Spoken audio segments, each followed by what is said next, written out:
حضرت عائشہ رضی اللہ تعالیٰ عنہ روایت کرتی ہیں کہ حضور علیہ الصلوۃ والسلام گھر میں لیٹے ہوئے تھے اور آقا کریم کی پنڈلی سے کپڑا ہٹا ہوا تھا، تو حضرت ابوبکر صدیق آئے اور انہوں نے اذن طلب کیا، حضور فرمایا آ جاؤ، اور ایسے ہی لیٹے رہے اور پنڈلی پر جو کپڑا تھا وہ آگے نہیں کیا ہے، اسی طرح ہٹا رہا۔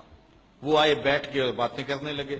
ثم استاذن عمر، پھر حضرت عمر آ گئے رضی اللہ تعالیٰ عنہ، تو وہ بھی آ کے بیٹھ کے حضور نے اجازت دے دی۔ حضور علیہ السلام نے کوئی اپنے کپڑے کو جنبش نہیں دی اور پنڈلی کو ڈھانپا نہیں ہے، کیونکہ ستر عورت جو ہے وہ گھٹنے سے شروع ہوتا ہے۔ پنڈلی عموماً گھر میں بندہ برہنہ بھی رکھ سکتا ہے، کوئی حرج نہیں ہے۔ تو حضور علیہ السلام کی پنڈلی سے کپڑا ہٹا ہوا تھا، دونوں آ کے بیٹھ کے باتیں کرتے رہے۔ پھر تھوڑی دیر ہوئی تو کہتے ہیں حضرت عثمان آئے رضی اللہ تعالیٰ عنہ، تو جب حضرت عثمان رضی اللہ تعالیٰ عنہ آئے وَسَوَّ ثِيَابَهُ، حضور نے جلدی جلدی اپنی پنڈلی پر کپڑا کر لیا۔ وہ بیٹھ کے باتیں کرنے لگے، گفتگو ختم ہوئی، سارے چلے گئے۔ میں نے عرض کی حضور حضرت ابو بکر آئے، آپ ایسے ہی جلوہ فراز رہے، پنڈلی پر کوئی کپڑا نہیں کیا۔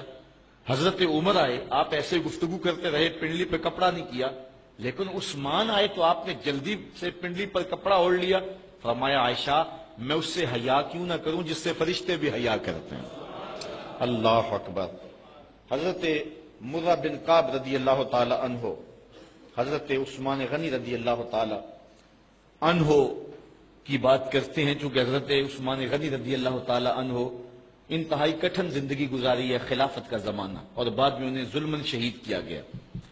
تو کہتے ہیں کہ حضور علیہ الصلوۃ والسلام سے میں نے سنا کہ حضور فتنوں کا ذکر کر رہے تھے۔ فمر رجل مکنع فی ثوب، ایک آدمی گزرا جس نے اپنے اوپر کپڑا اڑا ہوا تھا۔ فقال ھذا یومئذ علی الہدی، حضور نے کہا اس دن جب فتنے آئیں گے یہ بندہ ہدایت پہ ہوگا، یہ بندہ حق پہ ہوگا، یہ بندہ سچائی پہ ہوگا۔ وہ جو جس شخص نے کپڑا اڑا ہوا تھا نا، اس شخص کے بارے میں حضور نے فرمایا۔ بات چل رہی تھی فتنوں کی، اچانک جو ہے وہ یہ کپڑا اوڑے ہوئے کوئی شخص گزرا تو حضور نے فرمایا یہ اس حق پہ ہوگا۔ کہتے ہیں مجھے تجسس ہوا اور میں جو ہے وہ شخص کی طرف بڑھا۔ فقمت الیہ، میں اٹھا اور میں کہا دیکھوں تو صحیح یہ بندہ کون ہے۔ فاذا ہوا عثمان بن عفان رضی اللہ تعالی عنہ، تو یہ حضرت عثمان رضی اللہ تعالی عنہ تھے۔ تو کہتے ہیں کہ گو یقین تو تھا لیکن پھر بھی میں نے قال فاقبلت علیہ بوجہہ، تو میں نے ان کا چہرہ جو ہے وہ حضور کی طرف کیا۔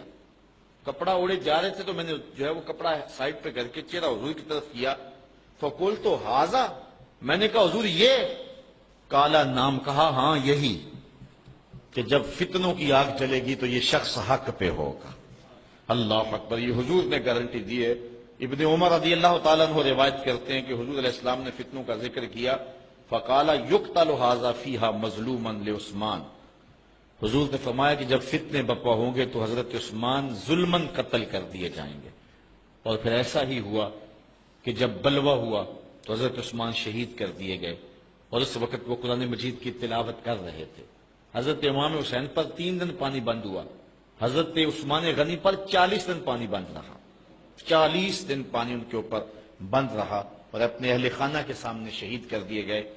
اور جس وقت حضرت عثمان غنی رضی اللہ تعالیٰ عنہ شہید کیے گئے اس وقت قرآن کھول کے پڑھ رہے تھے، اور آپ کا خون اس آیت پہ گرا فَسَيَكْفِيكَهُمُ اللَّهُ، قرآن مجید کی پہلے پارے کے جو آخر میں آیت ہے، ان لفظوں پر آپ کا خون بہا اور گرا، اور اس طرح حضرت عثمان غنی رضی اللہ تعالیٰ عنہ جو ہیں وہ شہید کر دیے گئے ظلماً۔ حضرت ابو موسیٰ اشعری سے ایک روایت لیں، قال كنت مع النبی صلی اللہ علیہ وسلم فی حائط من حیطان المدینہ، کہتے ہیں ایک دن مدینے کے کسی باغ میں حضور کے ساتھ تھا میں، حضرت ابو موسیٰ اشعری کہتے ہیں۔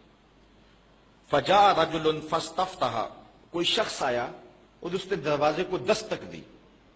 اللہ آپ سب کو مدینے لے جائے اور بہت جلد لے جائے، اور وہاں جا کے آپ دیکھیں گے کہ آج بھی مدینے کے جو باغ ہیں ان کو پھاٹک لگے ہوئے ہیں، دروازے لگے ہوئے ہیں۔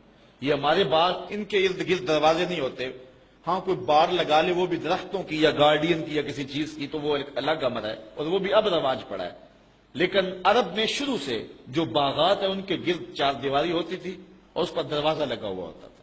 تو حضور علیہ السلام موجود تھے، وہاں تشریف فرما تھے، میں بھی حضور کے پاس تھا کہ کوئی حضور کی خوشبو سونگھ کے آ گیا، تو اس نے دروازے کو دستک دی تو آقا کریم علیہ السلام نے فرمایا فقال النبی صلی اللہ علیہ وسلم افتح لہ وبشرہ بالجنہ، حضور نے فرمایا ابو موسیٰ جا کے دروازہ کھول دے اور جو بھی ہو اس کو میری طرف سے جنت کی بشارت دے دے، تو رسول اللہ کو ملنے آیا ہے، جا تو جنتی ہے۔ کہتے ہیں میں گیا، دروازہ کھولا، ففتحت لہ، میں نے دروازہ کھولا تو کیا منظر دیکھا، فائز ابو بکر رضی اللہ تعالیٰ عنہ، تو یہ حضرت ابو بکر تھے رضی اللہ تعالیٰ، فبشرتہ، میں نے کہا تمہیں مبارک ہو جنت کی، حضور دی ہے۔ کالا، تو انہوں نے کہا کہ فحمد اللہ، انہوں نے کہا اللہ کا شکر ہے، اللہ کا کرم ہے کہ حضور نے یہ مجھے دولت عطا کر دی۔ ثم جاء رجل فاستفتح، کہتے تھوڑی دیر گزری تو پھر دروازے کو دستک ہونے لگی، فقال النبی صلی اللہ علیہ وسلم افتح لہ وبشرہ بالجنہ، حضور نے فرمایا دروازہ کھول دے، جو بھی ہو اسے جنت کی بشارت دے دے۔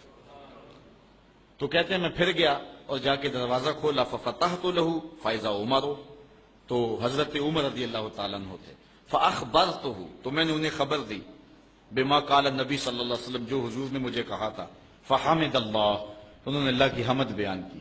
ثم استفتح رجل، پھر کسی نے دروازے پہ دستک دی، فقال لہ افتح لہ، حضور نے کہا جا دروازہ کھول دے، وبشرہ بالجنہ، اسے جنت کی بشارت دے دے، الا بلوا تصیبہ، لیکن یہ بھی کہنا مصیبتیں بڑی آئیں گی، ساتھ یہ بھی اسے کہنا الا بلوا تصیبہ، تجھے مصیبتیں بہت آئیں گی۔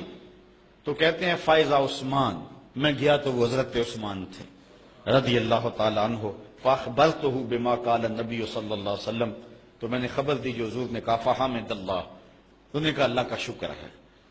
ثم قال، پھر کہا اللہ المستعان، میں اللہ سے مدد مانگتا ہوں، جب مشکلیں آئیں گی تو مشکلوں میں وہی میری مدد کرے گا۔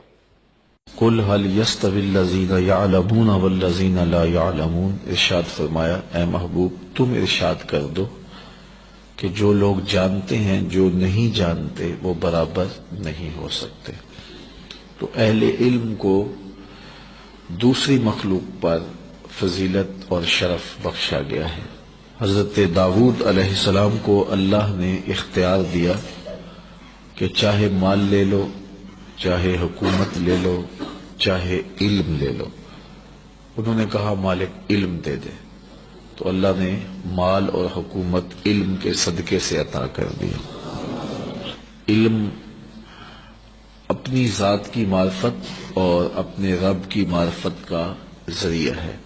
علم کی فضیلت کے لیے کافی ہے کہ انسان بسبب علم مسجود الملائک بنا۔ معاشرے میں وہ لوگ جنہوں نے خدمت علم کی ہے اور یہ دولت انہیں نصیب ہوئی، وہ خوش نصیب لوگ ہوتے ہیں۔ دور موجود کے اندر اہل علم ہم سے جدا ہوتے جا رہے ہیں، اٹھتے جا رہے ہیں۔ حضور علیہ السلام نے قرب قیامت کی علامت بیان فرمائی کہ علم اٹھا لیا جائے گا، تو صحابہ نے عرض کی حضور سینوں سے اچک لیا جائے گا؟ فرمایا نہیں، علماء اٹھا لیا جائے گا۔ اور جو علماء جاتے ہیں پھر اپنے پیچھے وہ اس طرح کے چھوڑ کے نہیں جاتے۔ تو یہ کتنے لوگ ہیں جو ہم سے بچھڑ رہے ہیں اور جدا ہو رہے ہیں۔ وہ کیا کسی نے کہا تھا، ضرورت جتنی جتنی بڑھ رہی ہے روز روشن کی، اندھیرا اور گہرا اور گہرا اور گہرا ہوتا جاتا ہے۔ تو ہمیں تو ایک ایک فرد کی اب ضرورت ہے، ایک ایک شخص کی ضرورت ہے، ایک ایک وجود ہمارے لیے قیمتی ہے۔ لیکن یہ مرور زمانہ کے ساتھ یہ کتنے دیے بجھتے جا رہے ہیں اور کتنے چراغ گل ہوتے جا رہے ہیں، اور ان کی جگہ پر آنے والے بہت تھوڑے لوگ ہیں۔ قومیں جب علم کی دولت سے محروم ہو جاتی ہیں تو اپنے وجود کو کھو دیتی ہیں۔ تو جدید علوم اور قدیم علوم، تکوینی علوم اور تشریعی علوم اور شرعی علوم، سارے علوم پر ہماری دسترس ہونی چاہیے، اور ہمارے جو طلباء ہیں چاہے وہ عصری دانشگاہوں میں پڑھ رہے ہیں یا دینی درسگاہوں میں پڑھ رہے ہیں، میں سب کو یہ کہوں گا کہ وہ اپنی تمام تر توجہات حصول علم کی طرف کریں، اور غیر نصابی مصروفیات جو ان کے لیے نفع بخش نہیں ہیں ان سے مکمل توجہ ہٹا کے اپنی ساری توجہات حصول علم پر مبذول کر دیں، اور جو مستقبل کے چیلنج ہیں ان کا انہوں نے جواب دینا ہے اور آنے والے سخت اور کڑے حالات کا مقابلہ کرنا ہے۔ تو وہ مضبوط علمی قوت کے ساتھ آگے بڑھیں تاکہ آنے والے دور کی مشکلات کا مقابلہ کیا جا سکے۔ ہمارے مدارس کو مضبوط ہونا چاہیے، اور مدارس کو جو ہے وہ علم کے حقیقی مرکز بننا چاہیے، اور یہاں سے پڑھنے والے جو طلباء ہیں یہ دونوں آنکھیں رکھنے والے ہوں، عصری علوم کے بھی ماہر ہوں اور شرعی علوم کے بھی ماہر ہوں، اور پھر ان کی آنکھیں بھی روشن ہو، ان کا دل بھی روشن ہو، وہ روحانی طور پہ بھی اللہ تعالیٰ جل شانہ کی قربت سے مالا مال ہوں، اور ان کا دماغ بھی روشن ہو، اور پھر وہ میدان عمل میں اتریں گے تو حالات کی تلخیوں کو مٹایا جا سکتا ہے۔ مجھے اور آپ کو اپنی زندگیاں اسلام کے لیے وقف کر دینی چاہیے، اور ہم میں سے ہر شخص کو اپنے حصے کا کام ضرور کرنا چاہیے۔ میرے حصے کا جو کام ہے مجھے وہ کرنا چاہیے۔ زندگی اللہ نے مجھے ایک بار دی ہے، دوسری مرتبہ نہیں ملے گی۔ آپ کو بھی اللہ نے ایک بار زندگی دی ہے، دوبارہ نہیں ملے گی۔ یہ جو زندگی اللہ نے دی ہے، اس مشت خاک کے اندر جو اس نے روح رکھی ہے، اور اس نے ہمیں جو صلاحیتیں عطا کی ہیں، اس کے لیے اپنے بچوں کے لیے بھی ضرور رزق کمائیں۔ اس کے لیے آپ دیگر اپنی مصروفیات بھی ملحوظ رکھیں، لیکن زندگی کا مقصد دین کی سربلندی، غلبہ اسلام، دین کی سرفرازی۔ میری زندگی کا مقصد تیرے دین کی سرفرازی، میں اسی لیے مسلمان، میں اسی لیے نمازی۔